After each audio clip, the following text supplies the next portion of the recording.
Bismillahirrahmanirrahim. Assalamu alaikum. Today we are going to start chapter number 2 of your ninth class, that is biodiversity. Bio word का meaning हमने पिछले lecture में भी अच्छी तरीके से देखा था. बायो मीन्स लाइफ, यानी लिविंग ऑर्गेनिजम्स किसी भी किस्म की. डाइवर्सिटी का मतलब होता है रेंज, या फिर आप कहने के बहुत ज़्यादा स्पीशीज़, बहुत ज़्यादा वेराइटी. ठीक है, diversity is from variety. Bio diversity का मतलब कि लाइफ की कितनी रेंज है, कितनी वेराइटी है, लाइफ कितनी कॉम्प्लेक्स और कितनी फैली हुई है, कितने तरह के ऑर्गेनिजम्स हैं, variety of organisms in a particular region. पूरी अर्थ के अंदर पर्टिकुलर रीजन्स के अंदर हमने ऑर्गेनिज्म को स्टडी करने के लिए उनको डिफरेंट ग्रुप्स में डिवाइड कर दिया, जिसको हम ओवरऑल बायोडाइवर्सिटी कहते हैं. और ये ग्रुपिंग कैसे हुई है, इस चीज़ को हम इस चैप्टर के अंदर देखेंगे. सबसे पहले सब ऑर्गेनिजम्स को हमने क्या कह दिया, बायोडाइवर्सिटी कह दिया. बायोडाइवर्सिटी इंपॉर्टेंट क्यों है, वाई इट इज़ इम्पॉर्टेंट, इसकी इंपॉर्टेंस के लिए क्या क्या ज़रूरी क्या होते हैं, क्या चीज़ें प्रोवाइड करती है बायोडाइवर्सिटी. सबसे पहले हमें ये देती है हमारे इकोसिस्टम यानी हमारे इन्वायरमेंट में स्टेबिलिटी. फर्स्टली बायोडाइवर्सिटी हमें हमारे इकोसिस्टम की स्टेबिलिटी देती है. और जो इंपॉर्टेंट आपके बायोकेमिकल साइकिल्स होते हैं, दो तरह के साइकिल्स आगे आप पढ़ोगे. एक होता है कार्बन साइकिल और दूसरा नाइट्रोजन साइकिल. उनको क्या कहते हैं, रेगुलेट करती है आपकी बायोडाइवर्सिटी. दूसरा होती है जो इसके इंपॉर्टेंट में पॉइंट आता है, डैट इज़ क्लाइमेट रेगुलेशन. जो आपका क्लाइमेट होता है, वेदर होता है, उसको रेगुलेट करके रखती है. थर्ड, नेचुरल रिसोर्सेज फूड्स वगैरह, जिस तरह के आपके कोयल, एल्यूमिनियम, ये सारे को जो कुदरती चीज़ें हैं उन सबको क्या करके मेंटेन करके रखती है, उनकी भी बहुत वैरायटी प्रोवाइड करती है. और लास्ट है इकोनॉमिक बेनिफिट्स देती है.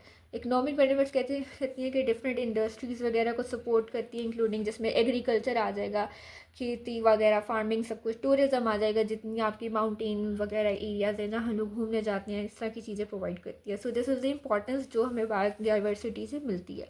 अब क्लासीफाई किसने की है, क्लासीफाई करते क्यों है, हम किसी चीज़ को क्लासीफाई क्यों करते हैं, ये वर्ड को आपने इस पूरे चैप्टर के लिए माइंड में रख लेना है. हम जो भी चीज़ कर रहे हैं हम सिर्फ इस क्लासिफिकेशन के लिए कर रहे हैं. क्लासीफाई हम क्यों करते हैं, सबसे पहले हम कोई भी दो तरह की चीज़ें हैं, ठीक है, हम क्लासीफाई को किन बेस पे करेंगे, हम क्लासीफाई करते हैं ताकि हमें सिमिलैरिटीज़ और डिफरेंसेस पता चल जाए कि इनमें क्या चीज़ एक जैसी है, इनमें क्या सिमिलैरिटीज़ हैं और इनमें क्या डिफरेंसेस हैं. हम इसलिए क्लासीफाई करते हैं.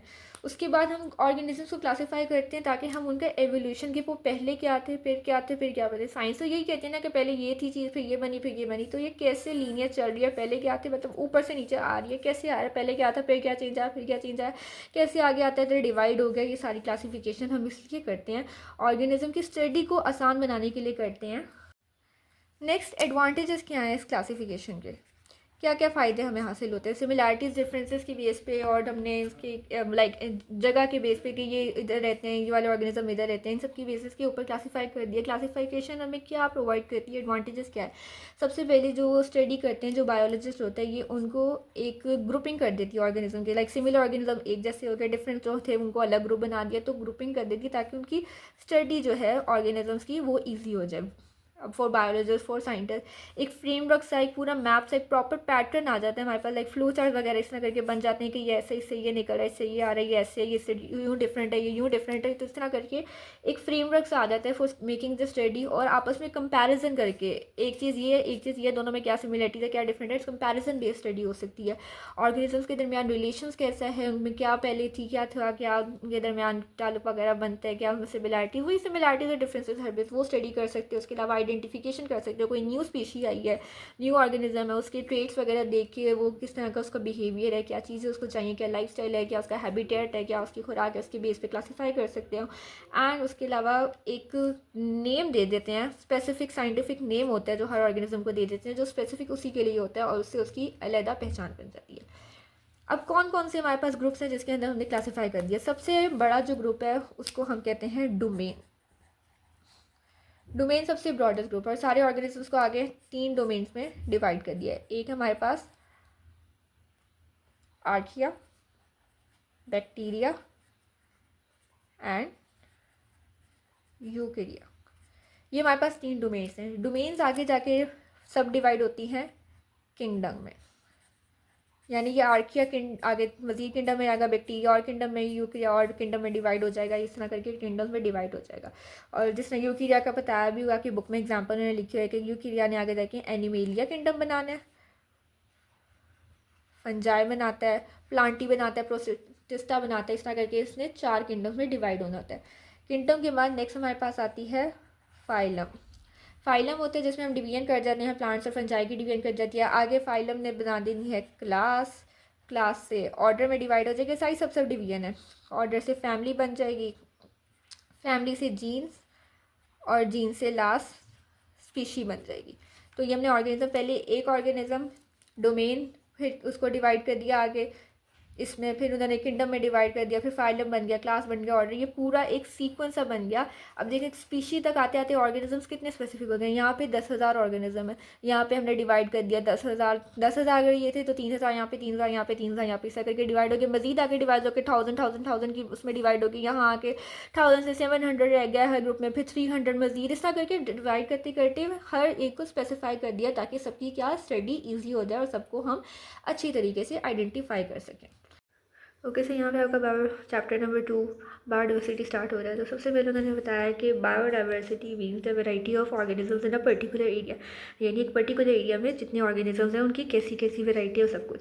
इंपॉर्टेंस ऑफ बायोडाइवर्सिटी में सबसे पहले एक इको सिस्टम स्टेबिलिटी आ गया कि कैसे ये आपके balance of the ecosystem को मेनटेन कर रहा है, उसमें रोल प्ले कर रहा है। क्लाइमेट की रेगुलेशन कैसे कर रहा है, प्लांट्स और एलजी का कह दिया कि वो ऑब्जॉर्व करते हैं कार्बन डाइऑक्साइड। प्लांट्स और एलजी जो कार्बन डाइऑक्साइड ह्यूमन के लिए हार्मफुल है उनको ऑब्जॉर्व करते हैं और क्लाइमेट को बैलेंस रखते हैं। नेचुरल रिसोर्सेज आ जाते हैं जिसमें फूड आ जाएगी, मेडिसिन आ जाएंगे जो कि सारे हमारे बिल्डिंग मटीरियल फ्यूल्स के तौर पे यूज़ होते हैं। एंड इकोनॉमिक बेनिफिट्स में हमारे पास सपोर्ट करती है different industries including agriculture, tourism वगैरह।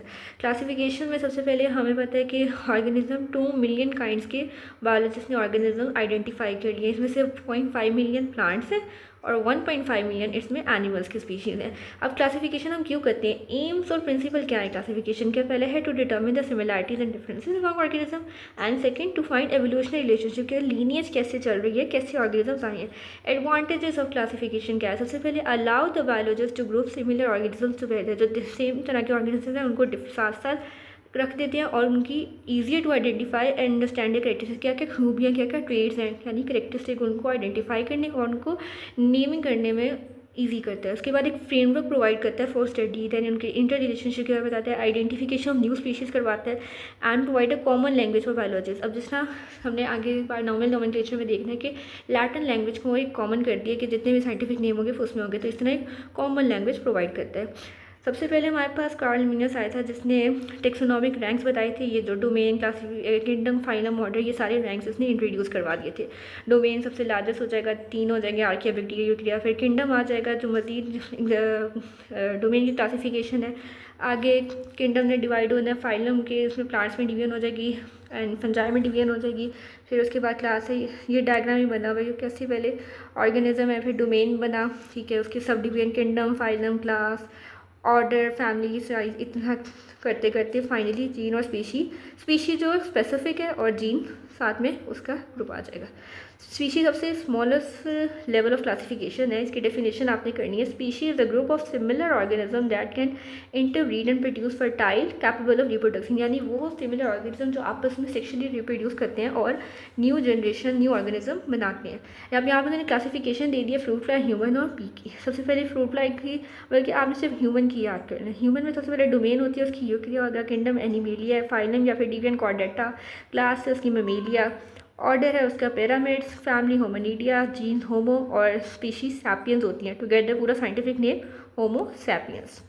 नेक्स्ट आ जाएगा हिस्ट्री ऑफ क्लासिफिकेशन में, सबसे पहले एरिस्टोटल आएगा जिसने क्लासीफाई किया था ऑर्गेनिज्म को सिंपल 2 ग्रुप्स में, प्लांट्स और एनिमल। फिर अर्थ स्कॉलर आया था अबू उस्मान उमर अल जैस जिसने डिस्क्राइब कर दिया थी 350 मजीद स्पीशीज़ ऑफ एनिमल बता दी थी। फिर उसके बाद अटेलियन बॉटनिस्ट आया था एंड्रे जिसने डिवाइड किया था प्लांट्स को 15 ग्रुप के दरमियान उनको जेनरा कहा था। देन हमारे पास फ्रेंच बॉटनिस्ट आया टॉर्नी फोर्ड जिसने इंट्रोड्यूस करवाया था taxa of class and species, जो ऊपर हमने क्लास स्पीशी वगैरह पढ़े हैं ना, ये क्लास और ये स्पीशी, ये इसने आके इंट्रोड्यूस करवाए थे। टेक्सा यानी ये जो डिवीजन है सारी। और लास्ट में स्वीडिश बायोलॉजिस्ट कार्ल लिन्नियस आया था जिसने पूरी जो किंगडम, फाइलम वगैरह बना दिया था।